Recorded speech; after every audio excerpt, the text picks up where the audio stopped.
Hey guys, it's Brian, Mark, and Elias back for another Disc Golf Examiner disc review.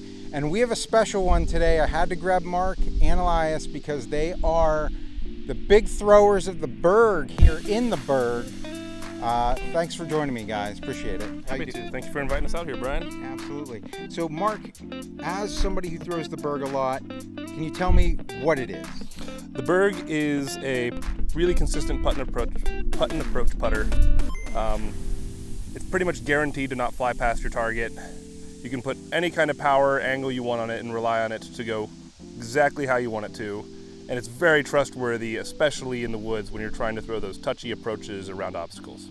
And Elias, as somebody who bags a ton of Kastaplast, what is the Berg to you? Oh, it's my money disc. Anywhere within 200 feet, I'm reaching for my Berg. And a very special thank you to Camber Disc Golf for sending us the Eric Oakley Tour Series Berg in the K1 plastic. If you'd like to win a Berg, wait till the end of the video.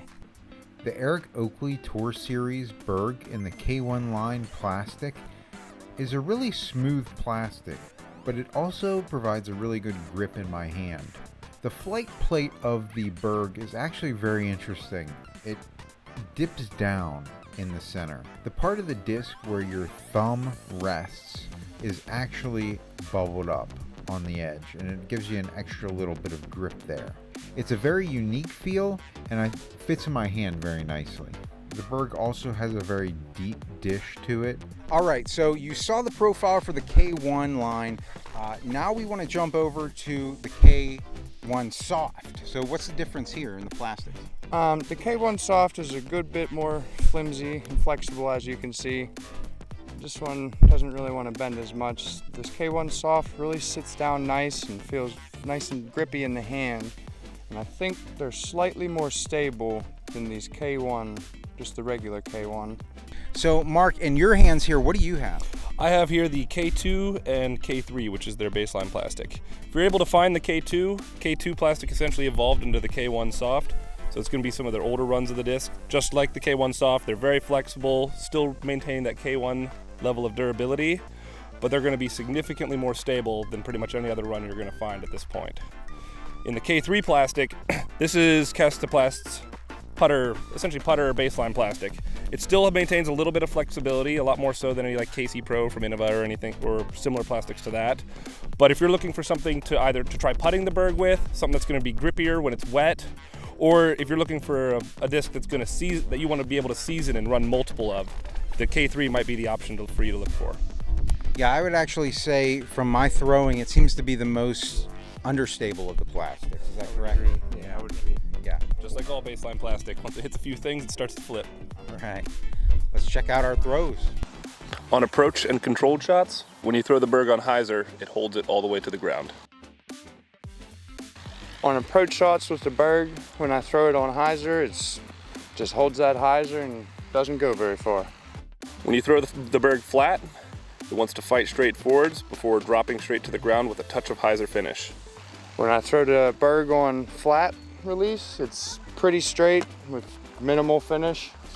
When you throw the Berg on approach with a lot of anhyzer, it's going to hold that anhyzer all the way to the ground and will get a little bit more glide than it normally would on hyzer or flat shots.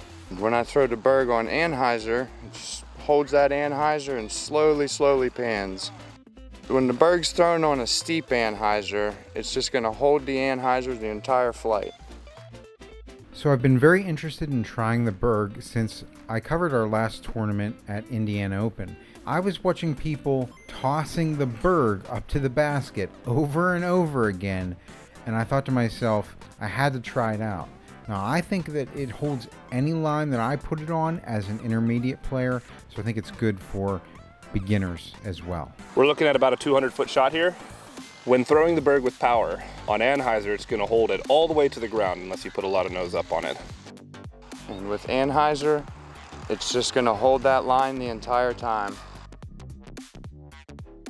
When throwing it flat, it'll hold it dead straight. Any kind of angle you put on it, it'll hold that drift until it fully runs out of speed, and then it'll softly finish to the ground.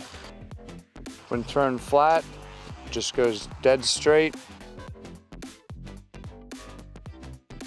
When you throw the Berg on hyzer, it's going to hold that hyzer hard and fight to get back to the ground as soon as it can.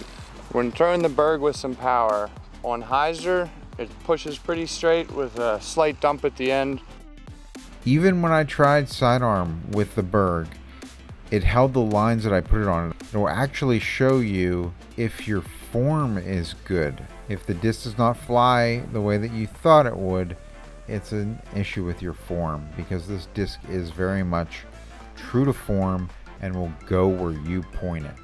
And that's our review of the Kastaplast Berg in the K1, K1 Soft, K2, and the K3 plastics.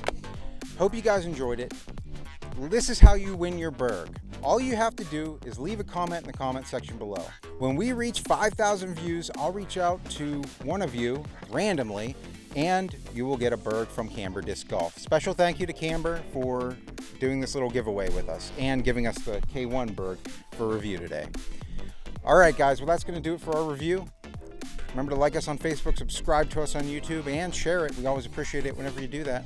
And until next time, keep banging those chains.